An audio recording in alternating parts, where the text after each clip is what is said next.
우리 옆 사람하고 인사 한번 합시다. 믿음으로 사랑을 알아갑시다.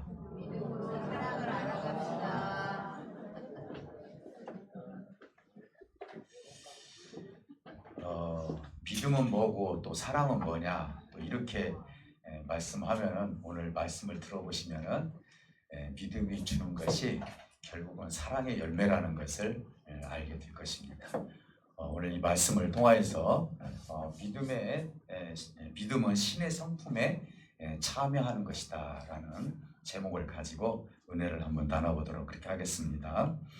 우리 각자에게는요 성품이 다 주어져 있어요. 어떤 분은 성품이 막 급해서 빨리빨리 무슨 일을 처리하시는 분도 있는가 하면, 또 어떤 분은 느긋하게 모든 일을 처리하는 사람도 있고요. 그래서 똑같은 성품은 이 땅에 한 사람도 없는 것 같아요.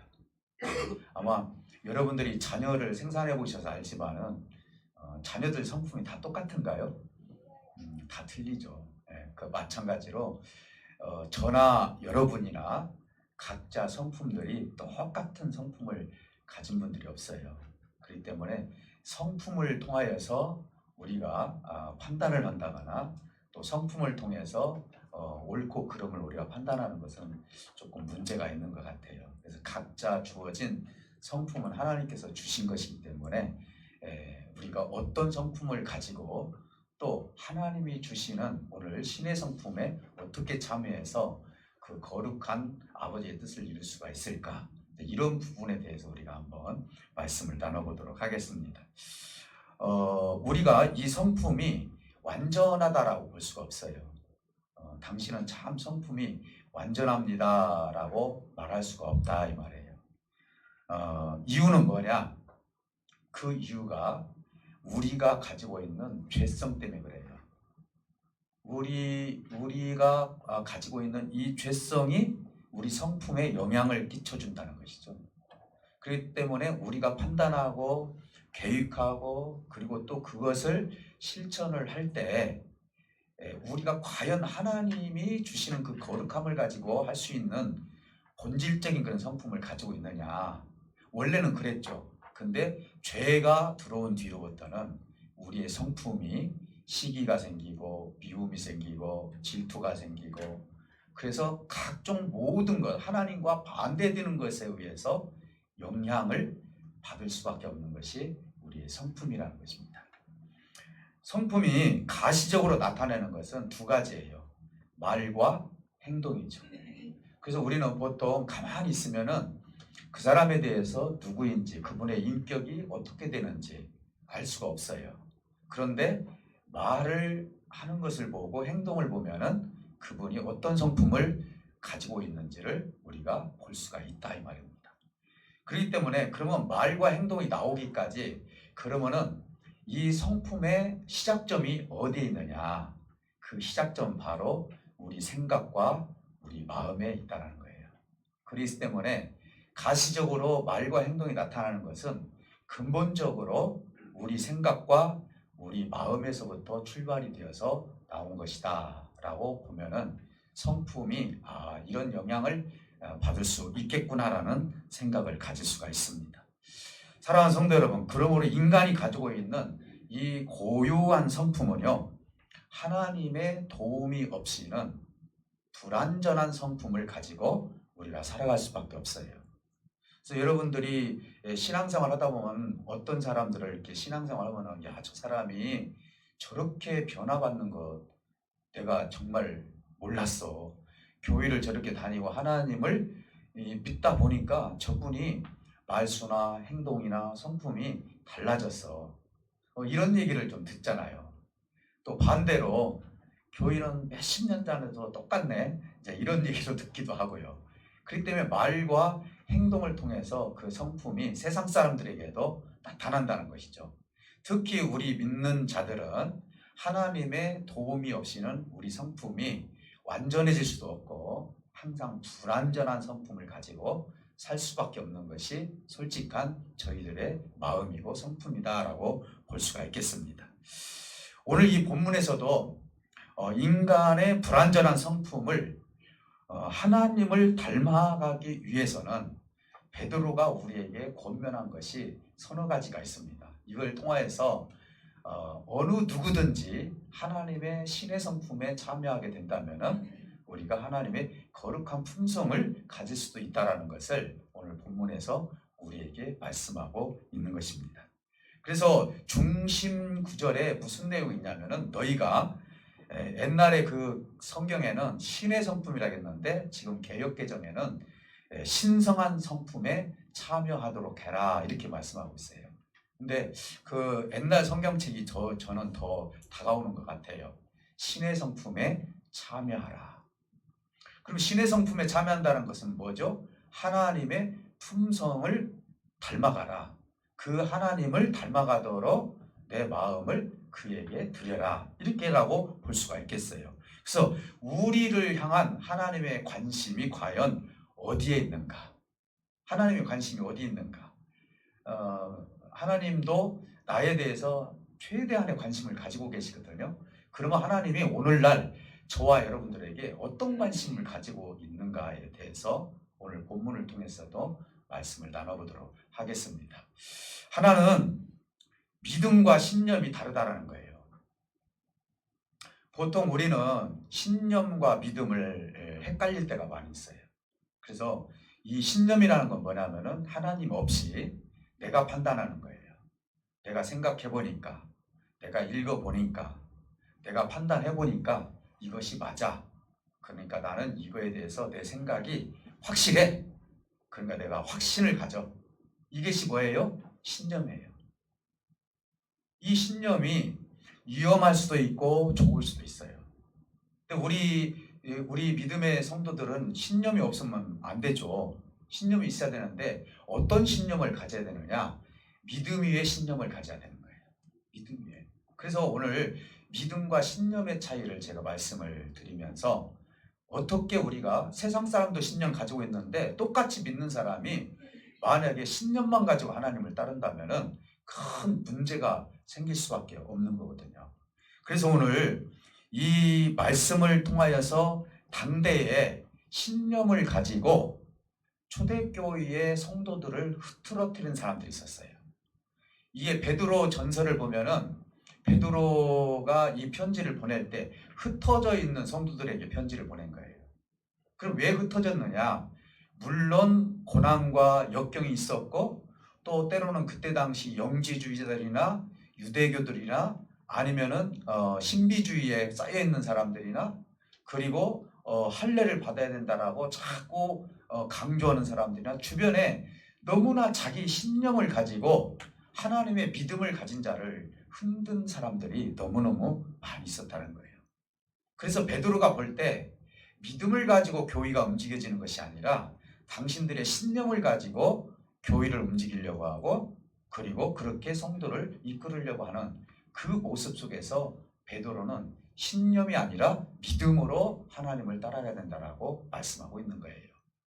자, 그러면은 이 어려움에 처해 있었을 때 신념이라는 것은 어디서부터 출발이 됐느냐? 사실은 인간의 마음속에서 출발이 되는 거예요. 아까 제가 말씀드린 것처럼 마음과 생각의 결집력이 신념이에요. 그래서 확신을 갖는 거거든요. 그렇기 때문에 내 내부에서부터 확신을 갖는 것이 신념이라면은 믿음은 내부에서 생기는 것이 아니에요. 오늘 사도 바울 선생님이 우리에게 말씀하시는 것은 믿음이 너희 안에서 생긴 것이 아니라 외부인 예수 그리스도의 의를 통하여서 너희 안에 들어갔다라고 얘기를 하고 계시는 거예요. 내부에서 생기는 것이 아니라 하나님께서 우리에게 믿음이 들어오게 하셨다는 거예요. 그래서 믿음을 뭐라고 우리가 표현을 합니까? 선물이다라고 표현을 합니다. 선물은요, 내가 받은 것이잖아요. 그러니까 믿음은 선물이에요. 그래서 베드로의 그 의도는 어떻게 보면 자기 생각과 자기 신념으로 교회를 무너뜨리려고 하는 그 주변에 있는 모든 성도들을 향해서 이 편지를 쓰면서 너희가 신의 성품에 참여할 때 믿음이 너희 안에 있을 것이다. 그러면서 이 믿음을 통하여서 신념이 아니라 믿음을 통해서 교회가 세워지고 그리고 우리가 신념이 있으려면은 하나님의 믿음을 소유한 자가 내가 가지고 있는 신념을 세워서 하나님 앞에 내 삶을 드리는 거예요. 그렇기 때문에 그런 신념이 있는 사람은 어떤 삶 속에서도 칼이 들어와도 총이 들어와도 순교할 수가 있는 것이 자기 신념인 거예요. 물론 믿음으로도 그렇게 죽지만 이것은 내가 봤을 때 하나님께서 나에게 주신 믿음이기 때문에 이 믿음을 내 신념으로 받아서 나는 하나님을 끝까지 죽더라도 나는 끝까지 이 길을 가겠다라는 신념을 세우는 거예요. 그러니까 가장 위험한 것은 믿음이 없이 신념을 가지고 하나님을 믿는다라고 따라다니는 사람, 그리고 예배하는 사람이 굉장히 무서운 거예요. 그러다 보니까 거기에는 영지주의자들이 나타나가지고 내가 생각했을 때는 이렇게 믿어야 된다. 내가 생각했을 때는 유대인들처럼 너희들도 할례를 받아야 된다 하면서 자기 신념을 얘기를 하는 거예요. 여러분들이 전도를 할 때 자기 신념을 얘기해서는 안 되는 거예요. 하나님에 대한 믿음을 얘기를 해야죠. 내가 하나님을 어떻게 믿었는지, 하나님이 나에게 어떤 믿음을 주었는지, 믿게 되면 어떤 현상이 벌어지고, 믿게 되면 하나님께서 나에 대해서 어떻게 대우해 주시는지, 내가 어떻게 영생을 얻는지 이렇게 얘기해 주시지 않아요. 근데 내 신념을 가지고 또 믿어봐. 믿으면 이것도 잘 되고 저것도 잘 되고, 야 그래도 이렇게 하나님이 이렇게 해주더라. 이건 자기 신념이 될 수밖에 없는 거거든요. 그것이 나쁘다고 저는 말씀드리고 싶지는 않아요. 그러나 믿음 위에 확실한 신념이 있을 때 더더욱 하나님을 따라가는데 부족함이 없는 저들의 삶이 될 줄 믿습니다. 사랑하는 성도 여러분, 그래서 오늘날의 어떤 문제도 보면은요, 외부적인 문제보다도 내부적인 문제가 더 심각할 수밖에 없는 거예요. 우리는 가끔 보면은 교회 밖에가 문제라고 얘기를 해요. 세상에서도. 그런데 실질적으로 우리가 자세히 우리 자신을 살펴보면은 우리 안에서부터 단속을 해나가야 돼요. 하나님이 이 땅에 오셔서 심판을 하실 때 믿음이 있는 자부터 심판하신다 했어요. 그게 이유가 뭡니까? 내 안에서부터 하나님께서는 정리해 가시겠다라는 그 의지가 아니겠습니까? 근데 우리는 많은 핑계를 댑니다. 세상을 향해서 손가락질합니다. 세상이 저러니까 이렇게 이야기하는데, 그럼 우리는 얼마나 거룩합니까? 사실은 우리도 부족하지 않습니까? 그렇기 때문에 내 내면의 세계를 먼저 볼 줄 알을 때 내가 세상을 향해서 믿음의 기도를 드릴 수가 있는 것이고, 내가 어떤 존재였는데 하나님이 어떤 은혜를 주셨는지를 내가 알을 때 하나님의 은혜의 기도를 내가 어디에서 무엇을 하든지 드릴 수 있는 저와 여러분들이 될 줄 믿습니다. 그러면은 베드로는 믿음을 어떻게 설명을 하고 있느냐? 1절에서 보니까 이렇게 말씀하고 있어요. 예수 그리스도의 의를 힘입어, 그렇게 했어요.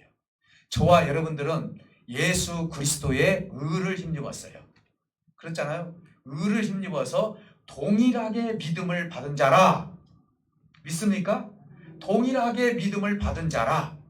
그러니까 내 속에서 내가 하나님 믿어줘야지, 내가 교회 다녀야지, 그래서 생긴 믿음이 아니라 예수 그리스도의 의로 말미암아 너나 내가 편지를 쓰는 이 베드로의 제자들이나 그리고 이 편지를 받는 모든 사람들이나 동일하게 예수 그리스도로 말미암아 믿음을 받았다라고 얘기를 하는 거예요. 그러니까 이 믿음은 어디서 왔습니까? 하나님으로부터 우리에게 오셨다는 사실을 믿으시기를 주님으로 축복해 드립니다. 그러니까요, 우리가 감사할 수 있는 것이 뭐냐? 저 가끔 그런 얘기 하지만요, 내가 하나님이 믿어지는 것이 감사한 거예요. 믿습니까? 이게 믿음의 선물이라고요. 근데 아무리 생각을 해도 하나님이 안 믿어진다는 사람이 우리 주변에 많이 있다니까요. 성경을 그렇게 많이 읽어보고, 그리고 하나님에 대한 역사를 이야기를 하고 간증을 얘기를 하고 안 믿어진다는 거예요. 믿음의 선물을 받지 못한 것이잖아요. 근데 우리는요, 내가 죄를 짓고 내가 어려움에 처해 있고 곤란하고 사는데 참 버벅거리고 힘든다 할지라도 내가 그래도 우리 예수 그리스도가 믿어진다는 것이, 이게 벌써 나는 믿음의 선물을 받았다라는 증거라는 사실을 믿으시기를 주님으로 축복해 드립니다. 사랑하는 성도 여러분, 그래서 1절에서 예수 그리스도의 의를 힘입어서 동일하게 너희나 나나 믿음을 받은 자다. 사랑하는 성도 여러분, 그러니 너희들이 신의 성품에 참여하는 것은 먼저 믿음이 있어야만이 신의 성품에 참여할 수가 있다는 거예요. 여러분, 믿음이 없이 내가 어떻게 하나님을 닮아가요? 아니죠. 그 성각자들이나 어디 산에 들어가서 돌을 닦으신 분들은요, 명상을 통해서 인생을 자기가 더욱더 고상한 인생을 만들기 위해서 들어가는 것 뿐이지 하나님이 주신 믿음 가지고 그렇게 명상하는 거 아니에요. 그렇지 않아요? 근데 우리는 어떻습니까? 세상 살아가면서 어떤 어려움이 있다 할지라도 믿음을 통해서 신의 성품에 참여한다는 것은 하나님이 어떤 생각을 가지고 계시고 어떤 성품을 가지고 계시는지 이런 부분에 대해서 믿음을 통해서 알아가기 시작하는 거예요. 보통 보면 우리 믿음을 잘못 생각할 수가 있어요. 믿음 하면은 무슨 건물 하나 무너뜨리는 것이 믿음으로 생각해요. 우리 주님께서 이 산을 들어서 저리로 옮길 수 있다 하니까 그 부분도 우리가 해석을 잘해야 되는데, 그러다 보니까 믿음은 마침 우리가 가시적으로 뭔가 사람들한테 과시하는 용으로 쓰는 경우들이 많이 있어요. 그것이 아니라는 거예요. 물론 그것도 때로는 하나님께서 사용하셔요. 그러나 오늘 이 본문에서 그리고 성경에서 우리에게 주시는 믿음은 결과적으로 하나님의 성품을 닮아갈 수 있는 길을 열어주시는 것이 하나님의 믿음이고, 내가 믿음으로 하나님을 보게 되고 하나님의 성품이 무엇인지를 알게 되고 그분에 대한 지식을 계속 내가 쌓아다 보니까 하나님이 어떤 분인지를 믿음을 통해서 알아가기 시작하니까 내가 신의 성품에 참여해서 성숙한 성도가 될 수 있다는 사실인 거예요. 그래서 이 믿음은요, 여러분들이 물론 믿음을 통해서 여러분들의 모든 것들을 다 이루어야 되겠지만은 여기서 말하는 믿음은 하나님의 거룩한 성품에 동참하는 것이다. 하나님의 관심은요, 우리가 거룩해지는 거예요. 하나님의 관심은요, 하나님을 닮아가는 거예요. 교회의 관심은요, 하나님의 품성을 가지고 있는 사람들이 이곳에서 많은 빛과 소금의 역할을 감당하는 것이 교회가 해야 할 역할인 거예요. 그래서 교회는 분쟁이 있어서는 안 되는 거예요. 시기와 질투가 있어서는 안 되는 거예요. 교회는 뭐가 있어야 돼요? 따뜻한 어머니 품과 같은 그런 따뜻한 마음이 교회에 있어야 돼요. 교회에 오면은 정말 가기 싫고, 교회에 오면 우리 성도님이나 권사님이나 집사님이나 누구하고도 대화를 나누면은 정말 더 나누고 싶고, 그래서 사랑이 넘치고, 이렇게 교회는 하나님의 품을 느낄 수 있는 그런 곳이 교회가 되어야 된다는 것이죠. 근데 이 교회가 믿음이 있다 하면서도 갈등이 일어나고, 나는 바울파요, 나는 무슨 파요 하면서 교회가 만약에 갈라지고, 그리고 이기주의적으로 나가고, 그리고 자기만 알고 만약에 그렇게 한다면은 교회로서 역할을 감당하기가 힘들다 이 말이죠. 사랑하는 성도 여러분, 그래서 믿음은 신의 성품에 참여하는 것이다. 믿음을 통해서 하나님을 알아가기 때문에 그렇습니다. 그래서 2절에 보니까 뭐라 했냐면, 하나님과 우리 주 예수를 알므로 은혜와 평강이 너희에게 더욱 많을지어다. 믿음을 통해서 내가 예수 그리스도를 자꾸 알아가다 보니까 무엇이 풍성해지기 시작하느냐? 하나님에 대해서 증가가 돼요. 하나님이 어떤 분인지를 내가 자꾸 알아가기 시작하고 하나님에 대해서 더 풍성해지기 시작하는 거예요. 아, 하나님의 사랑은 이것이구나.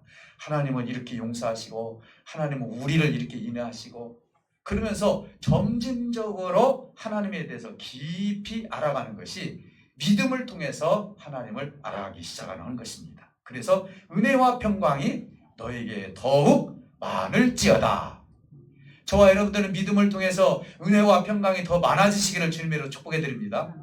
사랑하는 성도 여러분, 그래서 3절에서 또 이렇게 말씀합니다. 그리스도의 믿음으로 말미암아 생명과 경건을 너에게 더 하실 것이다 라고 말씀하시는 거예요. 이것은 어떤 말씀입니까?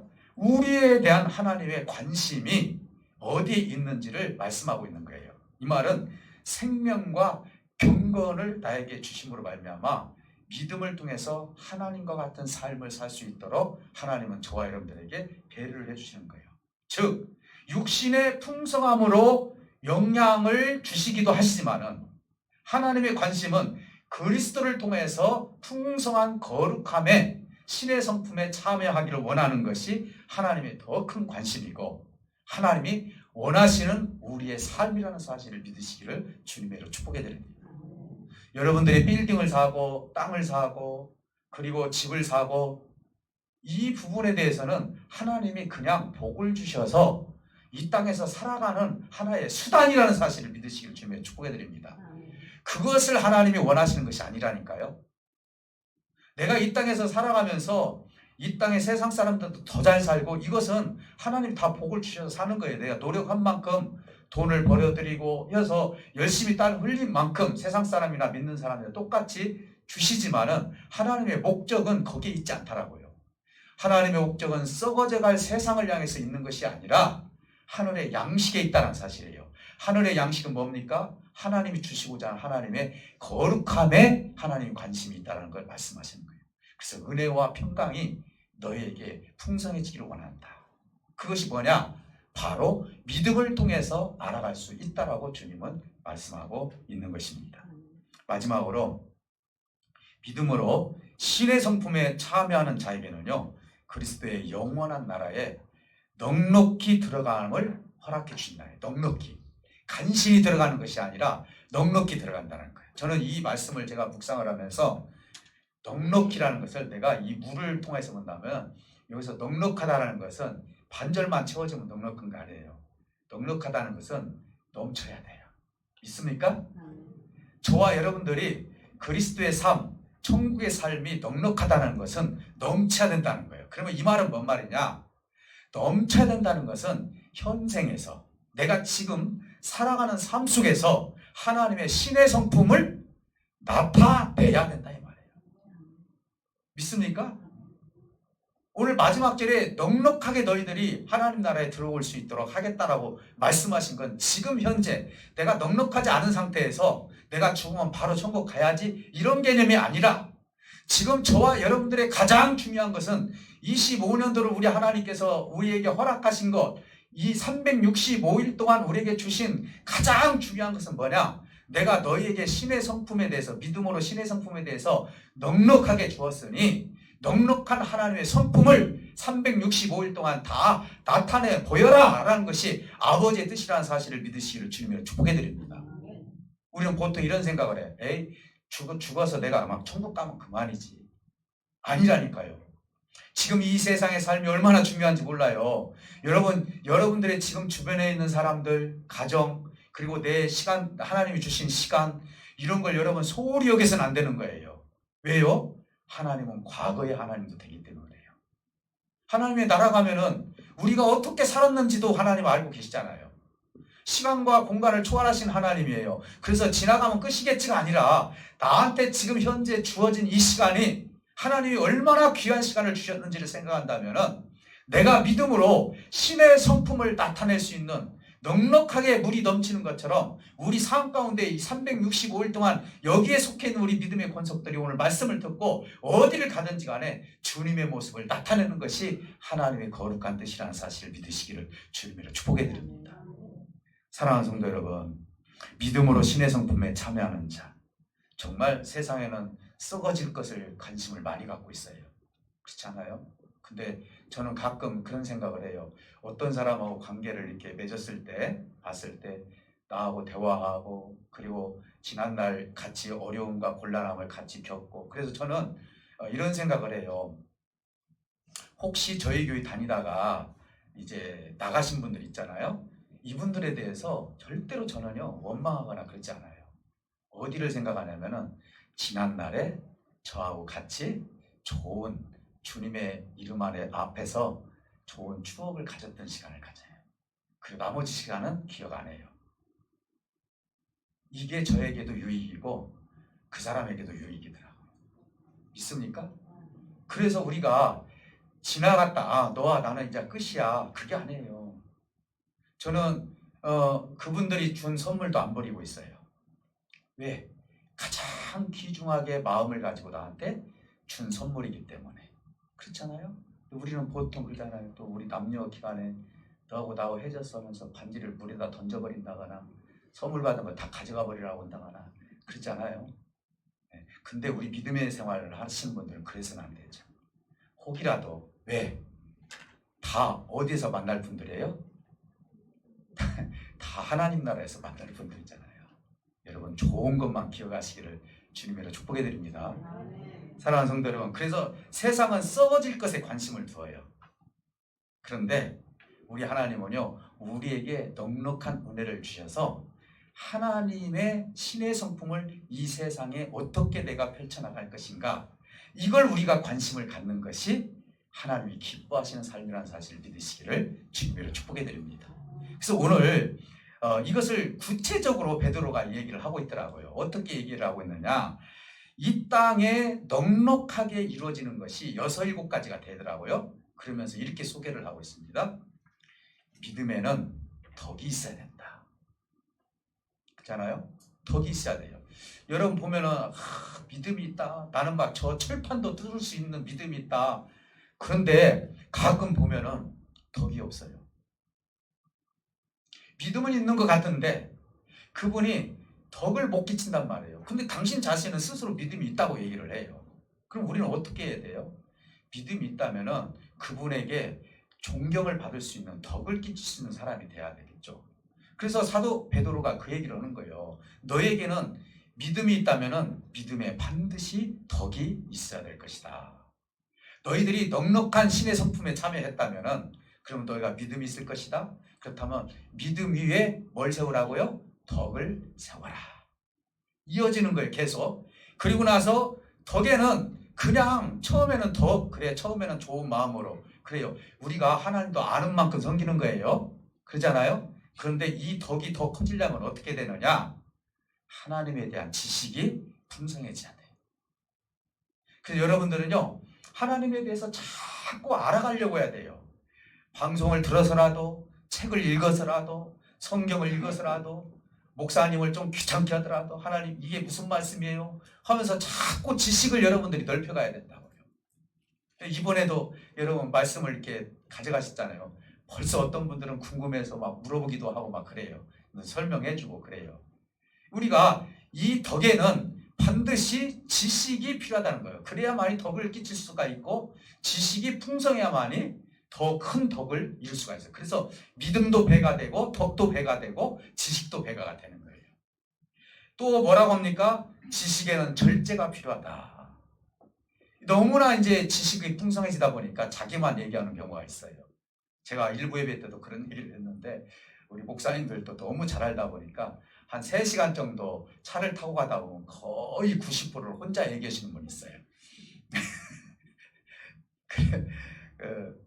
그만큼 아니까. 근데 절제를 해야 되지 않겠어요? 그래서 이 사람도 얘기하게 하고 저 사람도 얘기하게 하고 서로 나눠야 되겠죠. 나 혼자만 얘기하면 못 하겠어요? 그래서 우리는 절제가 필요해요. 하나님이 은혜를 주시든 지식을 주시든 뭘 주시든지 간에 절제의 능력이 필요하다는 사실을 알 수 있습니다. 그러면서 절제는 무엇을 낳게 되겠느냐? 인내를 낳게 될 것이라고 말씀해 주고 있어요. 얼마나 좋아요? 인내라는 거 헤세드라는 것인데요. 여러분 하나님처럼 인내하시는 분이 어디 있어요? 우리가 다른 사람이 나를 해를 끼치고 그러면 참을 수 있어요? 한 번은 참을 수 있겠죠? 정말 심한 해를 끼쳤어요. 못 참아요. 우리 하나님은요, 우리가 많은 해를 끼쳐도요, 여전히 심판하지 않으셔요. 여전히 심판하지 아니하시는 인애의 하나님, 헤세드의 하나님. 그래서 하나님께서는 우리에게 맞춰주고 계시는 거예요. 그래서 여기서 인내라는 것이 얼마나 중요한지 몰라요. 그 인내 열매를 맺는 거예요. 그래서 인내는 결국은 경건을 낳게 된다라고 말씀하고 있어요. 이 경건은 또한 형제의 우애를 낳게 된다라고 하면서 마지막으로 이 형제의 우애는 정말 중요한 말을 합니다. 사랑을 더하는 것이다. 자, 제가 오늘 서로가 그랬잖아요. 믿음으로 사랑을 나타내자고. 정말 이 믿음은요, 결국은 하나님의 사랑을 나타내는 거예요. 오늘 여기서 형제 외에 사랑을 더한다라는 그 의미 속에는 하나님의 최고의 성품이 여러분들은 무엇이라고 생각하십니까? 하나님의 최고의 성품, 사랑이죠. 사랑이죠. 하나님이 저와 여러분들에게 꼭 닮으라고 말씀하시는 것이 뭔 줄 아십니까? 사랑이라고요. 뭘 통해서 사랑을 보라고 말씀하셨어요? 믿음을 통해서 사랑을 보라고 주님께서 말씀하신 거예요. 고린도전서에서 그래서 사도 바울 선생님을 통해서 우리에게 간절히 얘기하는 것이 뭐예요? 믿음과 소망과 사랑이 있는데 그 중에 제일은 사랑이라 그랬어요. 그 중에 제일은 사랑이라는 것은 어떤 의미를 가지고 있느냐? 믿음도 패하고 소망도 패하고 하나님의 나라에 가게 되면은 이제는 믿음도 필요 없어요. 소망도 필요 없어요. 세상의 모든 것도 필요 없어요. 뭐만 남아요? 하나님의 사랑만 남기 때문에 그 중에 제일은 사랑이다. 하나님의 최고의 성품이 하나님의 사랑이라는 거예요. 우리가 신의 성품에 참여하는 것, 믿음을 통해서 신의 성품에 참여하는 것은 결국은 우리가 무엇을 깨닫는 것이냐? 하나님의 사랑을 깨닫는 거예요. 오늘 2025년도 한 해 여러분들의 삶이 정말 하나님 사랑으로 축복된 한 해가 되시기를 주님으로 축복해 드립니다. 무엇보다도 여러분 가정과 직장과 그리고 우리 교회와 이 사회에 하나님의 사랑이 절대로 떠나서는 안 되는 거예요. 하나님이 가장 원하시는 것이 무엇이라 하십니까? 그건 사랑이에요. 하나님이 형제를 사랑하기를 원하고 아무리 모나고 아무리 죄를 많이 짓고 아무리 우리가 봤을 때 무시할 정도로 무식하고 아무리 그럴지라도 하나님은요 절대로 그것 때문에 층하를 드시는 하나님이 아니에요. 가난한 자든 병든 자든 부한 자든 할 것 없이 다 사랑해요. 우리 주님이 이 땅에 오셔서 공생의 기간 동안에 처음으로 했던 것이 뭔 줄 아십니까? 물론 처음에 물로 포도주를 만든 사건도 있었지만 주 사역이 뭔 줄 아십니까? 가난하고 그리고 사회에서 천대받고 그리고 병에 걸려서 손가락질 당하고 이런 사람들을 주로 찾아다니면서 하나님의 사랑이 무엇인지를 우리들에게 보여주신 예수님의 흔적을 우리가 성경을 통해서 볼 수가 있는 거예요. 하물며 하나님을 믿는다는 우리가 만약에 하나님의 사랑이 우리 삶 가운데 없다면 과연 우리의 믿음이 제대로 된 믿음이 될 수 있겠느냐 이 말이에요. 믿음을 통해서 아무리 산을 움직인다 할지라도 그렇잖아요. 고린도전서에서 13장에서 그렇지 않습니까? 아무리 산을 옮길 만한 믿음이 있다 할지라도 뭐가 없으면 사랑이 없으면 아무것도 아니라는 말씀을 주셨어요. 저와 여러분들은요 하나님 하면은 뭔 생각이 나야 되냐면 그분은 나를 사랑하시는 분이야. 사랑 없이는 정말 하나님이 아니야.